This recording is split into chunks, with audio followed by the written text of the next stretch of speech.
Olá, sejam todos muito bem-vindos a mais um programa Por Dentro da Pós. Programa esse promovido pelos cursos de pós-graduação do Grupo Uninter. Eu sou a professora Aline e estarei aqui com vocês conduzindo esse programa hoje. Agradeço a sua presença, agradeço você estar aqui comigo. O nosso programa Por Dentro da Pós, ele tem uma temática muito variada, visto que são os coordenadores da pós-graduação das diversas áreas que tomam a frente desse programa. E hoje aqui nós vamos trazer uma temática referente a um tema muito emaranhado, podemos assim dizer, as organizações, as empresas e as cidades. E para conversar comigo sobre essa temática, eu tenho o prazer de receber o professor Eliseu Barroso. Eliseu, seja muito bem-vindo. Muito obrigado, Aline, é um prazer estar com vocês. Obrigado pelo convite. Obrigada pela parceria, né, que não é a primeira vez. Né? Esses dias o Instagram, o Facebook me lembrou que há 4 anos atrás você falou comigo, ainda na época da pandemia, sobre não eram as fintechs, era uma outra temática, mas foi pela rádio. A Figital, né? Figital, isso mesmo. Digital com varejo físico. Isso mesmo. Eu falei, olha só, 4 anos depois, tá o Eliseu de novo na parceria. É verdade, 9 de abril, né? Obrigada. Pessoal, o professor Eliseu, ele trabalha na Uninter também, nós estávamos aqui conversando da nossa longa parceria, né? Vários artigos, experiências. Eu até brinquei que o Eliseu foi a terceira pessoa que eu conheci quando eu cheguei na Uninter, isso já longo time ago, quando a gente era jovem ainda. Mas o Eliseu é graduado em administração, ele é mestre em administração e ele é doutor em administração. É o que a gente chama de pedigree, né? No campo das pesquisas. Mas mais do que isso, o Eliseu, ele adora pesquisa, adora escrever, é um pesquisador nato. E umas 2, 3 semanas atrás, nós tivemos aqui em Curitiba a Smart City. E até nós conversamos um pouquinho de ir na feira. E falei, puxa, que temática interessante. Por que não falar sobre as cidades? Até porque nós, lá na pós-graduação, temos um grupo de pesquisa referente às cidades, educadoras, inteligentes e sustentáveis. E aí, vamos falar um pouco desse sistema emaranhado, híbrido, que se sustenta, poderíamos assim dizer, né? Que são as organizações, que são as empresas e as cidades. Por isso a temática de hoje é as organizações, elas interferem numa cidade sustentável. E vamos começar com essa primeira pergunta, né? As organizações, elas interferem?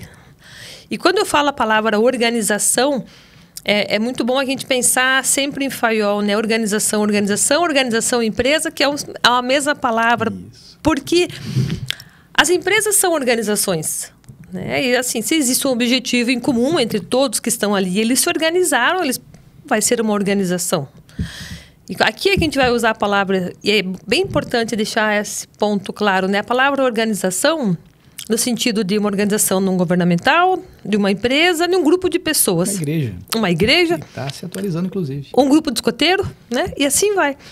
E aí a pergunta é assim, as organizações, elas interferem no desenvolvimento e na sustentabilidade de uma cidade? Então, essa questão sustentável é uma questão bem nova, como a gente sabe, né? Vamos lembrar lá atrás, na Revolução Industrial, que você tinha as inovações que são nas máquinas a vapor. Né? E você vê que o interior, o campo foi sendo esvaziado para encher a cidade. Então, olha como essa inovação, a máquina a vapor, ela impactou toda a nossa vida. Então, estamos aqui hoje, no dia 9 de abril de 2025. Fomos frutos do que aconteceu lá atrás. E hoje em dia, essa visão sustentável, a visão econômica, a visão social e a visão ecológica. Naquela época, a visão era o quê? A visão econômica. Sim. Naquela época, as pessoas eram meramente partes da máquina. Né? Tem um filme bem legal chamado Jovem Karl Marx, que ele tá no YouTube, né? Esquece a questão de direita, esquerda e tal. Vê a questão histórica, inclusive. O Jovem Karl Marx está no YouTube de graça, e lá ele mostra bem essa parte, essa transformação da cidade, né? As máquinas, e me chocou uma parte do filme lá, um spoiler, que a mulher perde o braço, assim, e como que ela é tratada naquele momento, assim, tipo, não tinha os direitos trabalhistas que não tem hoje. Então, influencia muito, muito. E hoje que esse pensar sustentável, e a inovação hoje está muito mais acurada do que no passado, ela vai impactar tudo. tudo. Desde o trânsito, a segurança, a moradia, enfim, impacta tudo. E quando a gente fala também nessa questão da inovação, você sabe quando a gente foi na feira do Smart City? Que foi num estádio, inclusive, né? Que foi num estádio de futebol. Um estádio que tem um teto que é fechado, né? E tava bem quente lá dentro. Então, que tem um teto que é fechado, né? Mas essa parte do futebol a gente vai deixar à parte, né? Porque são os defensores de outros times. Então, né? Brincou para agora, aquele estádio tem uma função agora. Mas a questão é que na feira, Curitiba trouxe essa feira para cá, né? Considerando que ela é uma cidade que ganhou prêmios, cidade inteligente, qualidade de vida. O que a gente observou e me chamou muita atenção é que quando se falava em cidade inteligente, se falava em tecnologia. Né? E a pergunta que se faz dentro do campo da gestão, esse processo emaranhado, cidade, empresas, a gente só consegue pensar em uma cidade inteligente e inovadora se tiver tecnologia? Então, é que tecnologia está muito alinhada à questão hoje de informática, high-tech. Mas se você pensar, a tecnologia que eu acho muito importante que ninguém lembra foi o fogo. Tecnologia é a forma de fazer as coisas. Então, como que eu tratava a alimentação na época da caverna? Não tinha. Então, o fogo foi uma tecnologia para ter alimentação, a questão da roda. Então, a pessoa pensa muito na questão high-tech. A tecnologia é o pensar fazer algo diferente. Então, quando eu penso, por exemplo, em criar uma cidade industrial, no qual ficam ali as indústrias, as pessoas trabalham perto do seu trabalho e podem ir a pé, é uma tecnologia. Porque é algo diferente para fazer algo que já existe. E aqui, daí, eu vou trazer uma reflexão. Porque eu não tenho esse pedigree todo que o Eliseu tem, de doutorado em administração. Como diz uma amiga minha, eu me perdi no caminho. Né? Eu comecei com administração e fiz doutorado em sociologia. E aqui eu vou trazer um pouco essa reflexão humana.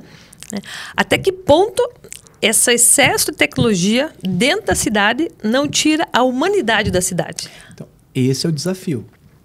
Esse é o desafio. Por um lado, é muito bom a questão de criminalidade, conectividade, a questão do trânsito, por exemplo.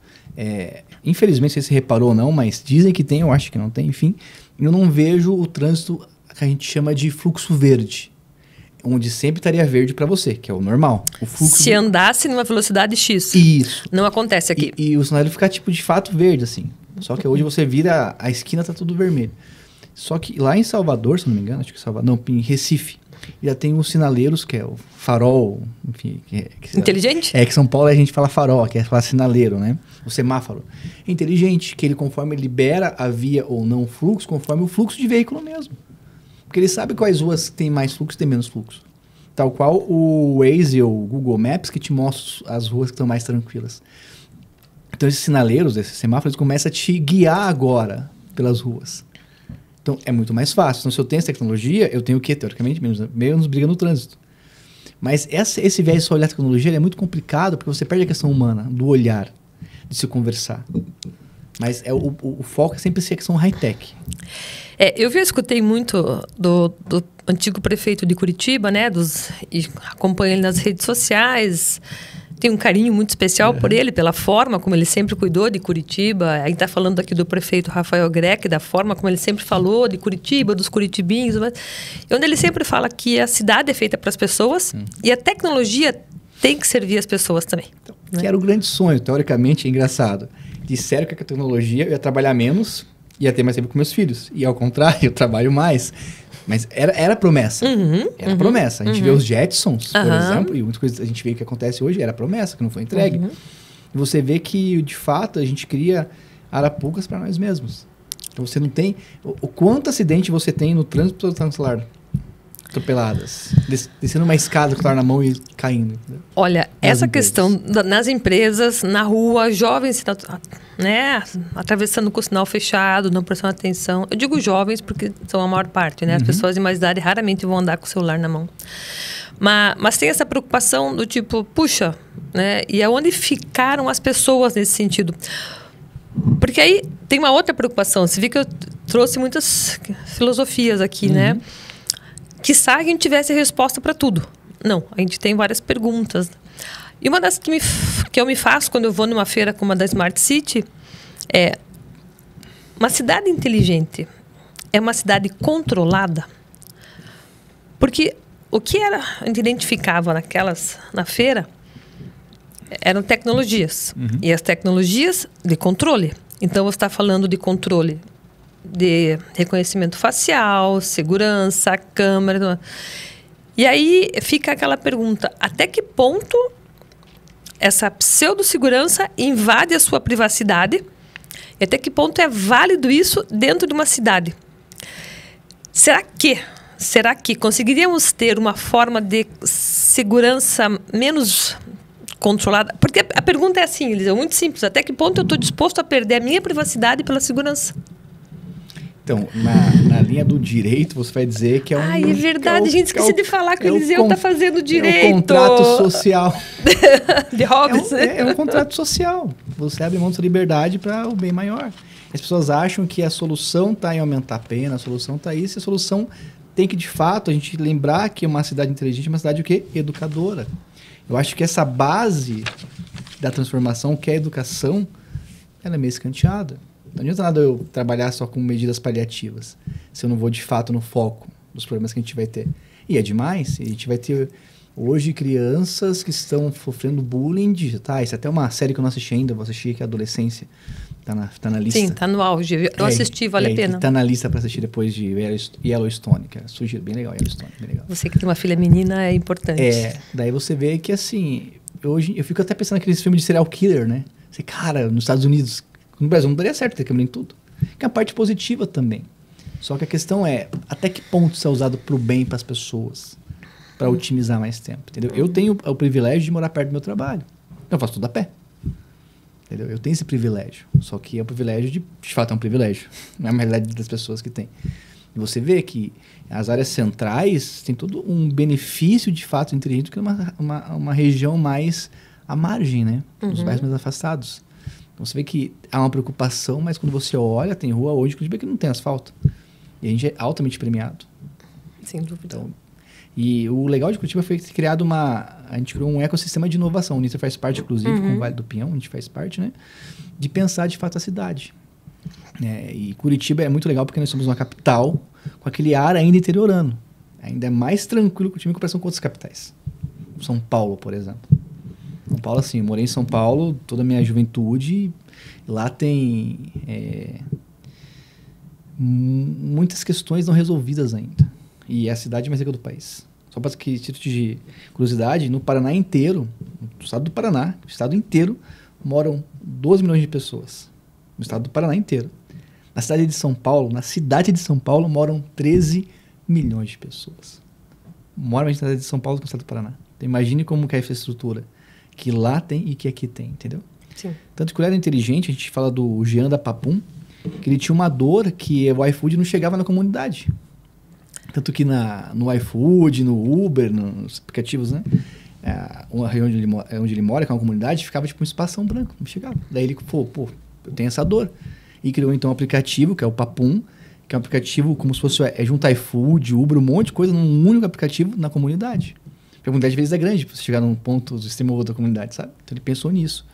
Então isso é uma cidade inteligente. Interessante porque é um ponto que ficou vago, né? Essa comunidade que você fala é um espaço vago. O Estado não chegou, pro mercado também não teve muito interesse, aí essas pessoas ficaram excluídas. E aí vem a preocupação, até que ponto a tecnologia exclui. Exatamente. Né? Porque ela é excludente em alguns aspectos. A gente viu isso na pandemia, quando teve que ter as aulas online, que não é EAD, tá? Aquilo que a gente viu na pandemia, aula online, aquilo não é EAD, tá? O pessoal confunde, acha que aquilo é educação à distância. Não, aquilo é aula online, aquilo foi para pandemia, ajuste, a EAD é outra coisa. E a gente viu naquela época, as pessoas não tinham acesso. Eu sei como está seus filhos, eu vejo meus filhos, o quanto eles são penalizados para a época da pandemia. De conhecimento mesmo, de fazer conta básica, de multiplicar e dividir. Meu filho tem 12 anos, hoje ele tem dificuldade. A minha mais nova também. E ele tem a sorte que eu sento com ele, vamos fazer junto, explico. Não tenho tanta paciência, porque o negócio é andragogia, né? Não é pedagogia. Mas tem esse déficit. Sim. Tecnologia, vamos supor. E a questão social deles ficou bem afetada também. Total. Mas, em Curitiba nós temos o Star Digital, que é estacionamento regulamentado, era um cartãozinho que você raspava, que era bem bonitinho, hoje é digital. E se o idoso não tem um smartphone? Como que ele vai colocar no aplicativo para ele poder estacionar? Veja, Essa é uma situação que eu sinto na pele pelos meus pais, né? Plano de saúde, tem que gerar token quando vai. Tem que acessar por... Então, sim, a cidade ela vai ficando inteligente. Porém, ela vai ficando excludente. A gente está falando de pessoas de idade, mas a gente também sabe do grande número de analfabetos funcionais e digitais no país, que é enorme. A gente acha que é só os mais velhos, os jovens também. Porque uma coisa é saber jogar, né? E outra coisa é você saber interagir com a plataforma corretamente. Sabe? Aproveitando essa reflexão que a gente entrou nas organizações, que bem ou mal, quem desenvolveu essa plataforma para gerar token do plano de saúde? A empresa, o plano de saúde. Então, como é que as empresas elas podem... Qual é o papel das empresas nesse sentido? Como é que elas podem contribuir? Uma pergunta desafiadora essa, Eliseu. Se você tivesse a chavinha mágica, né, seria maravilhoso. Né? Mas como é que elas podem contribuir com essa inclusão? Né? Na minha opinião, lembrando que acessibilidade é um tripé, né, social, econômico e ambiental, e não focar só no econômico.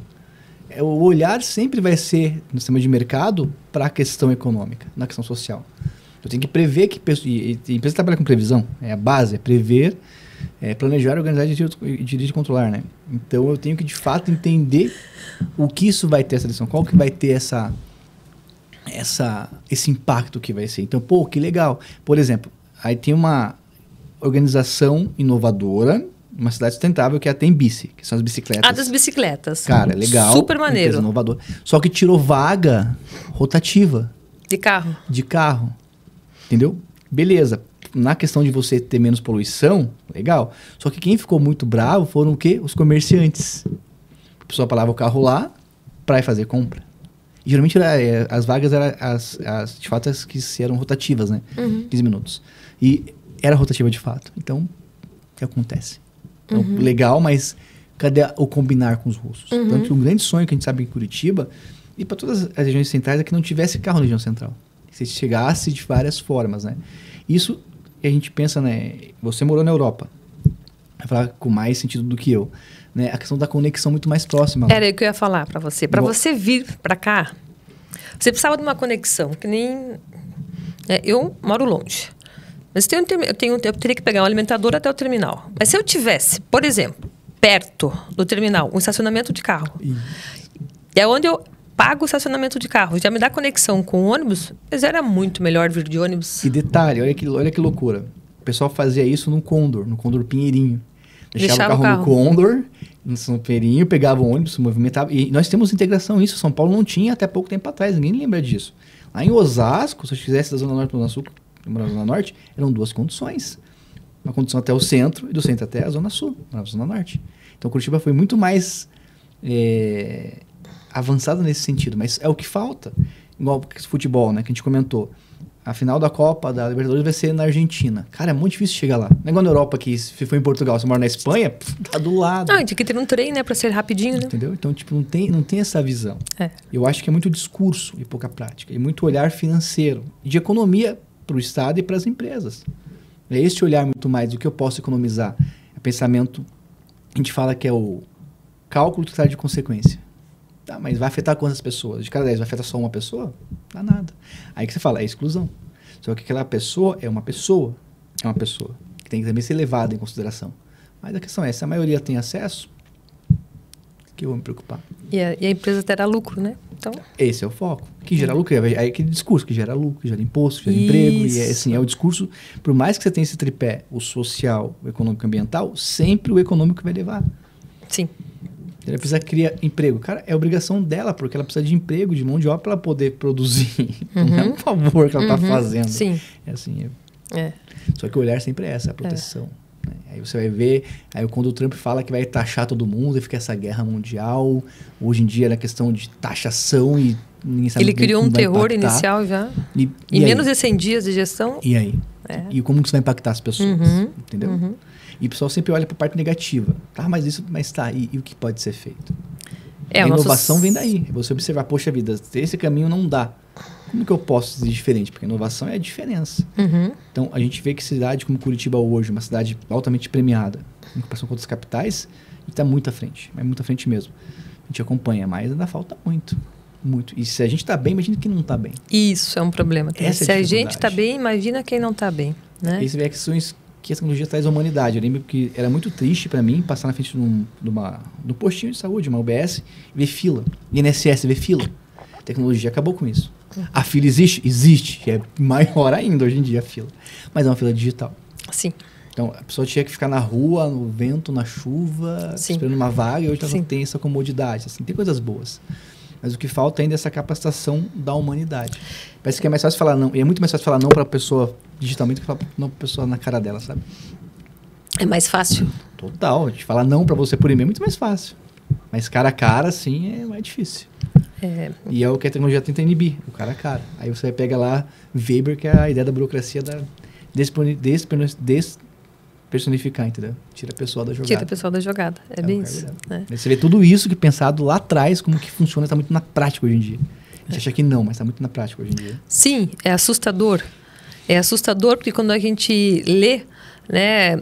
Quando a gente lê os mortos, eles estão vivos ainda. Você acha que não. Você acha que não, não. O discurso atual é não. Não. Não, preconceito não tem. Tem muito. E é pior, porque ele é muito escondido. Isso. Mas existe e pior do que antigamente. Só que é muito vários livros, assim. Já que a gente está refletindo um pouco, né? Tem alguns memes que dizem que a sociedade atual, ela se resume em 4 livros.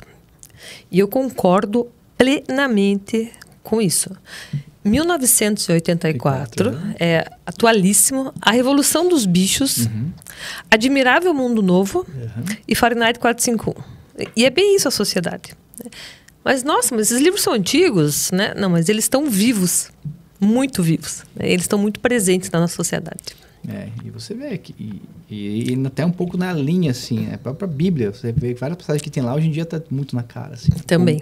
Tem aquela passagem que Jesus vai no templo lá e tem um comércio no templo, que ele derruba todas as barracas, que hoje em dia que você mais vê acontecendo. Sem dúvida, né? E ainda com a tecnologia. Essa que é a pior parte. Com a tecnologia. Agora com o e-commerce que eu compro, o aplicativo. Aí a parte legal, porque assim, eu fui na missa, acho que no mês passado, perto da minha antiga casa, lá no Alto da Glória. E tem a hora da oferta, né? E, cara, eu descer lá para colocar a oferta lá no altar, porque preguiça que dá às vezes, né? Será? Não, acho que não vou lá. Mas eu vi que no banco tinha um QR Code de Pix. Tinha um QR Code de Pix. E isso, a igreja também se converteu. Entendeu? Inovação. Ela se adaptou ao mercado. Então, você vê que, assim, é uma questão que, infelizmente, tudo se baseia no mercado.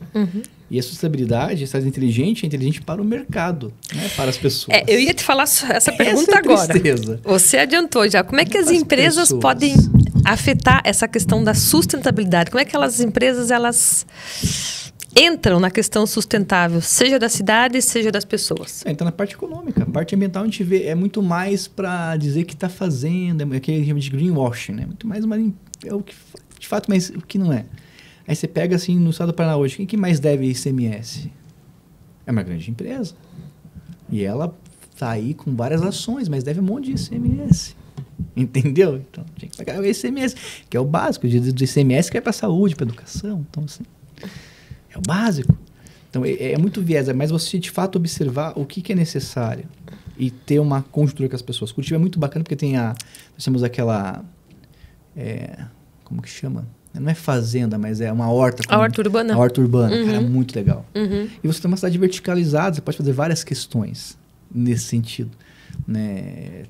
Só que você que não há interesses. Né? Eu lembro que o pessoal da energia elétrica, quando aquele rolo Cainel lá em São Paulo, você ficou sem luz, 30 dias, cara. Dias, Impensável. Não, é impensável pensar que uma cidade do tamanho de São Paulo, a maior capital da América Latina, aí o CEO da Enel falou assim que ele precisava que fosse feita uma coisa que acabasse com subsídios para energias alternativas. Porque a energia eólica, eles têm subsídios, né, para funcionar.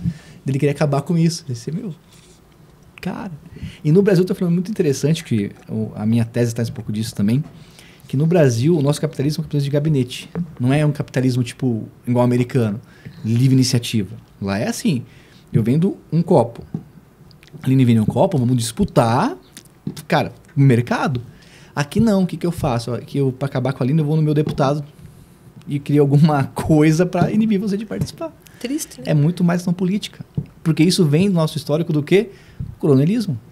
Quem que é os deputados hoje em dia? É tudo filho de quem era lá atrás, coronel. A verdade é essa. Um ou outro que você pega que é os outliers, né? Mas a maioria você vê o nome de neto no nome. Filho. E você pega lá árvore atrás, é o pessoal lá. Então, e esse mindset, vamos usar os termos em inglês que o pessoal gosta, né? Essa mentalidade é o que tem até hoje. Então, como que eu tenho uma mentalidade como essa, eu consigo fazer algo diferenciado? Algo novo. Igual no Brasil tem aquele romantismo. Porque a escravidão no Brasil foi abolida por uma mulher. Cara, mas não foi ela em si. Foi uma pressão da Inglaterra, porque queria o quê? Mão de obra, tem que ter mercado. Escravo não tem renda, assim. Só que a gente se ilude muito. A gente é muito romantizado e apaixonado. Porque tem isso. Tem bicicletas. Primeiro, tem bicicleta legal. Tem ciclovia? O primeiro passo é esse. Então. Eu tenho um bairro de ciclovia, como que eu vou morrer no trânsito sendo atropelado por alguém? Alguém pisando na minha cara? Como que eu trabalho com isso? Caro pra caramba. Você falou uma coisa muito interessante. Porque é muito romantizado, como você mesmo colocou, porque a gente mexe na questão da educação. Né? De ter que se interessar pela história do país para conhecer também. E não acreditar naquilo que é mostrado para mim como se fosse poético. Agora, essa questão da bicicleta, ela é muito bonitinha, a ideia. É muito bonita. A gente tem um amigo em comum que vai de bicicleta, volta de bicicleta. Show de bola. Se fosse você, deixaria teus filhos andar de bicicleta na rua sozinho? Nunca. Né? Aí, esses dias eu estava vindo ali perto onde você morava, pela João Gualberto. Estou andando ali, vem vindo uma bicicleta. De repente, eu percebi que o ciclista... A parte pintada para ele andar some. Daí ele fica pare a pare ali junto comigo e depois a parte pintada volta de novo. Eu falo, gente, qual é a seriedade do negócio? Então não é some porque ele respeita, porque não tem mesmo. Não tem. A parte ali que dá uma afunilada na rua, ali perto do tubo. Que ele Isso mesmo, ali mesmo. Simplesmente não tem. Né? Então, é claro, como é que você vai fazer a sustentabilidade da cidade, tirar os carros das ruas... Né? Porque para tirar o carro da rua tem que dar opção, tem que aumentar a quantidade de linhas de ônibus, tem que desenvolver metrô, alguma coisa assim, porque as pessoas andem menos de carro, porque elas sintam segurança em andar de bicicleta. E digo para você, Aline, a época que eu mais estudava, quando andava de ônibus.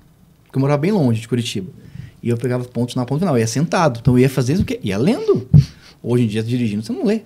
Andando você não lê. Eu ri porque o meu filho, muitas vezes, ele desprezava a minha carona, porque ele levava mais tempo de carro do que de ônibus. E ele falava, eu posso ir lendo, mãe. Então, cara, é ótimo, assim. Só que a gente tem que chegar às coisas positivas. Só que ninguém pensa nisso. Você pensa que tem uma passagem muito cara, que não é acessível e essas dificuldades que tem. Tanto que tinha aquela candidata a prefeita ano passado que ela queria cobrar por quilômetro rodado. Quem mora longe tem que pagar mais, porque usa mais o serviço. Então, as loucuras que tem. Tem que repensar nisso. Né? A própria Curitiba, você tem lá as canaletas. É um pensamento do Lerner de 70. Sim, tá? A gente meio que joga a camisa assim. Eu vejo muitas cidades que é igual a seleção brasileira. A gente é eternamente penta. O único penta de futebol é o Brasil, mas foi 2022, cara. Sim, entendeu? Eu concordo. Faz muito tempo, mas ainda ostenta que é penta. Sim, é o único. Sim, então a gente tem muita coisa hoje da década de 70. Sim. Entendeu? Aí você pega, sem querer falar na série política, mas você vê que o Greca voltar em 2016 para fazer muita coisa inovadora. Sim. E recobrar o que ele pegou lá atrás, o Lerner de 70. Sim. E que ele fez em 92. Uma pedreira, Paulo Leminski, assim. Você tem ocupar esses espaços. E agora vai ter novo espaço de show ali no Atuba. Né? Um espaço de eventos tipo a pedreira, mas é uma pedreira do Atuba ali. Que era o estádio lá, né? Não tem estádio ali, não. É atrás do Parque do Atuba. Então é que o outro. Esse é o Pinheirão, que é no estádio. Tem o Pinheirão que vai sair alguma outra coisa. E você nota essa parte legal de Curitiba. Curitiba, hoje em dia, ela faz parte do cenário musical de grandes shows. Tem grandes shows. Não tinha Curitiba que nós não vencemos acompanhar. Cara. Né? Porque assim, quando a gente olhou, já teve mais um show. Que coisa que não tinha em Curitiba. Eu fui em vários, fui Paul McCartney, Foo Fighters. Sim. Cara, Red Hot Chili Peppers. Vários shows legais que eu fui que não tinha em Curitiba. Ou era Rio ou São Paulo. Sim. Então, note que assim, a gente tem hoje essa infraestrutura legal para ser mostrada. Sim. E pensa no próprio Parque Barigui, que a gente acha que é um parque maravilhoso, mas ali é uma ferramenta para inibir inundações. São Paulo tem os piscinões, que é feio, fica debaixo da terra. Lá nós temos um parque, que é lindo, e serve para quê? Se choveu muito na região, ele é tipo aquela esponja. Uma esponja. Então foi pensado por alguém. E outra coisa que foi pensado, falando dos parques agora, eu lembro, mas faz muito tempo ainda, uma das coisas que foi projetado na época era um parque em cada ponto que divide a cidade com a Grande Curitiba. Né? Então você tem ali, por exemplo, o Parque Atuba divide ali com Colombo. Aí você tem o Tanguá e o Tingui, que vai fazer ali fronteira com a Miranda e Tamandaré. Aí você tem o que faz fronteira com Campo Largo, aquele Passaúna. E realmente, foi pensado na época, criando dessa maneira. E é claro, os parques eles são pontos de lazer. Eles são pontos de vida social, que as pessoas podem ir, se encontrar, viver o espaço socialmente. Né? Isso é um mérito, isso realmente faz a cidade inteligente, faz a cidade ficar humana. Mas cadê o acesso a isso? Aí, por exemplo, passagem de ônibus agora, no final de semana, acho que é a metade o valor. Na época do Beto Richa era R$1, a domingueira. Essa parte é importante. Não Sem dúvida. Dizer que eu tenho. Quer dizer que tem, você tem que, de fato, utilizar como que eu uso isso. E outra situação que não é só um problema de Curitiba, mas é um problema nacional hoje em dia, é a segurança. Esse parque tem que ter seguro para que a mãe possa ir com os filhos, para que as crianças possam ir sozinhas andar de bicicleta, e tem essa segurança, sem dúvida. Mas são desafios, né, Eliseu, para uma cidade. Mas a nossa conversa, a gente está quase chegando no final, mas a nossa conversa ela tem esse propósito de pensar como as organizações interferem. Né? Porque uma cidade ela é feita de empresas. E são as empresas que prestam serviço para as organizações, para a cidade. Então, essas empresas elas têm o desafio de pensar a solução, de incluir as pessoas, de trazer essa humanidade junto. Porque é muito bonito a gente ver aqueles greenwash que você falou. Sim, as propagandas oficiais do governo é maravilhosa. Maravilhosa. Eu queria morar nesse Paraná, que eles mostram maravilhoso. Aquela questão de você dizer assim, não, só aguarde um pouquinho, a sua ligação é muito importante para nós, você fica 20 minutos esperando, daí cai a ligação. Todas essas chamarizes, né? Que, não, nós somos uma empresa humana, sociável, sustentável, mas ninguém te responde, porque você não tem acesso a pessoas hoje em dia. E é aquilo que nós começamos no início da conversa.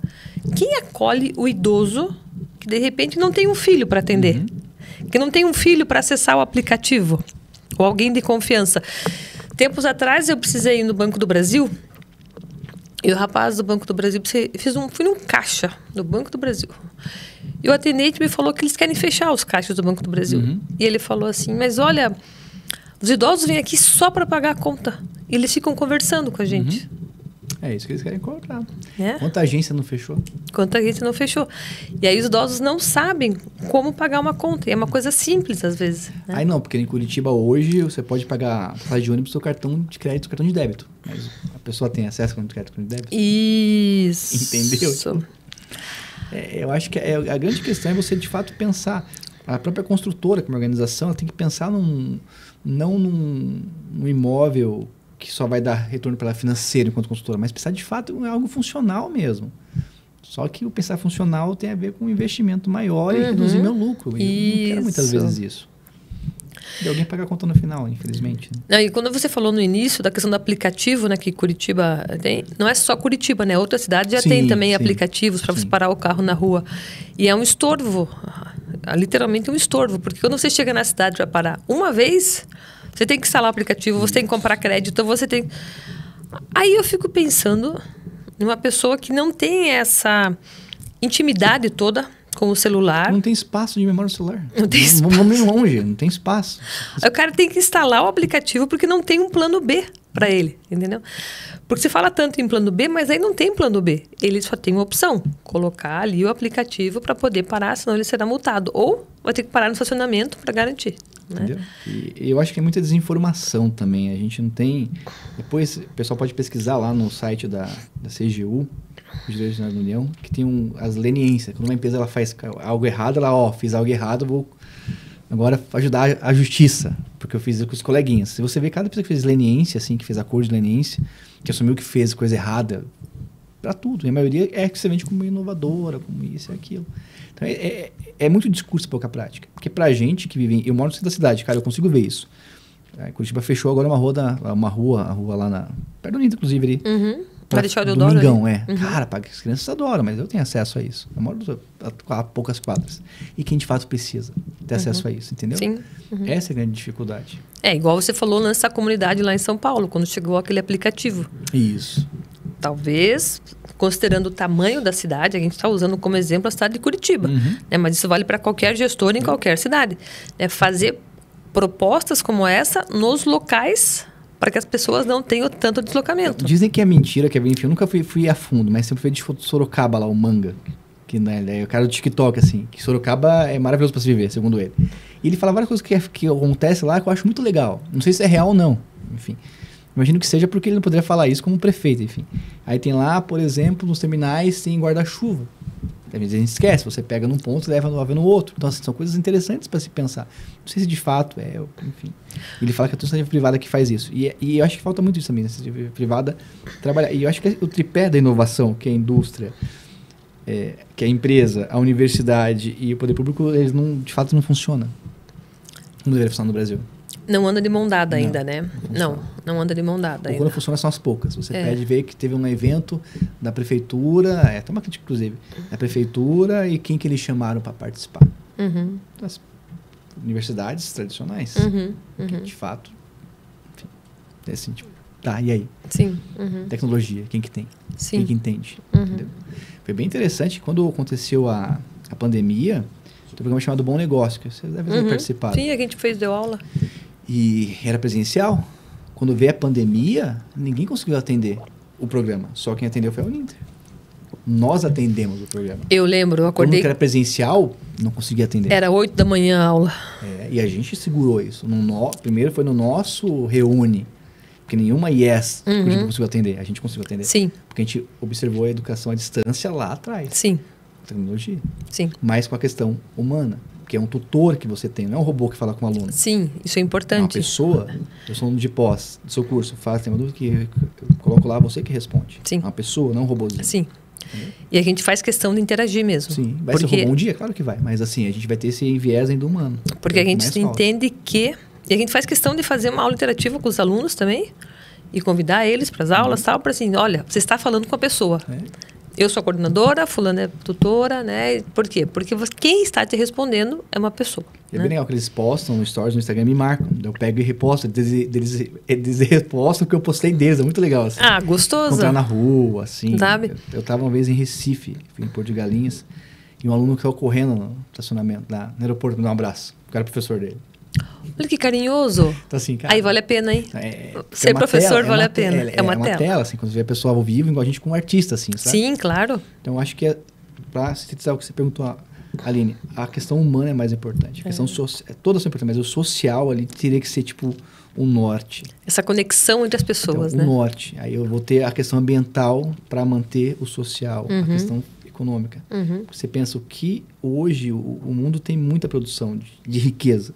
Tá só na mão de poucos. Porque o capitalismo, ele nasceu para acumular. Se alguém acumula, alguém fica sem. E essa é a lógica do sistema. Então, como que eu posso ser sustentável, inteligente, se não for para esse propósito de acumulação? Entendeu? Que é a parte mais triste, né? Filosofamos, hein? E ficou pesado esse final agora, hein, Eliseu? Esse final agora ficou pesado, né? Eu sempre falo pro pessoal, o romantismo é legal, mas assim, tem que ser muitas vezes pragmático e observar como as coisas são. Senão não vai mudar. Porque a ideia do pão e circo até hoje funciona. Sem dúvida. Em várias empresas. Sem dúvida. De vários segmentos. Você consegue enxergar o pão e circo ainda. Sim. Enfim. Aí você vê que... Aí você olha com romantismo para aquilo. Porque eu recebo vale-refeição. Cara, a empresa tem subsídio com isso, precisa de um negócio chamado FAT, Fundo de Amparo do Trabalhador. Acho assim. Porque ninguém sabe, ninguém consegue. O direito é um curso que só tinha que fazer no ensino fundamental e médio, cara. Pessoal, eu esqueci de falar para vocês que o Eliseu, além de ele ser graduado, mestre, doutor em administração, ele agora está mergulhado no curso de Direito. Por conta das minhas pesquisas, né? Está estudando Direito, né? Por causa da pesquisa doutorado. Para entender justamente isso. Aí você descobre que, no caso da Vale do Rio, da Vale, né, que matou as pessoas, aquilo não foi homicídio. Foi negligência. Nem é negligência, mas um lado culposo ainda. Então, ela pode sair ilesa daquele sítio. Sim, mas assim, ela pode sair ilesa, mas não foi negligência de atenção. Foi que me irritou, só que a gente sabe que aquilo foi pior, porque aquilo é o sistema que está por trás daquilo. Mas é para assunto para outro programa. Outro dia, né? Tá certo, então. Eu acho que já deu nosso tempo, né, Eliseu? Muito obrigada novamente. Foi muito gostoso conversar com você. Eu brinco que a gente não tem respostas, a gente só tem perguntas, né? Porque é das perguntas que vão surgindo essas reflexões todas. Eu também... A gente falou dos livros, né? E aí eu me meti a ler aquele livro... Não sei se você já leu aquele do Yuval Harari, Homo Deus e Homo Sapiens. Tem o Homo Deus e tem o Homo Sapiens. É um autor israelense, né? Que ele fala muito sobre a evolução. Você vai gostar, Eliseu, tem teu perfil também. Ele fala sobre a evolução do homem, para onde o homem vai. Daí vai trazendo essa questão das tecnologias, que a nova religião não está nas igrejas, mas está no Vale do Silício. É de lá que saem as novas religiões, né? Mas também isso pode ser assunto para um outro dia.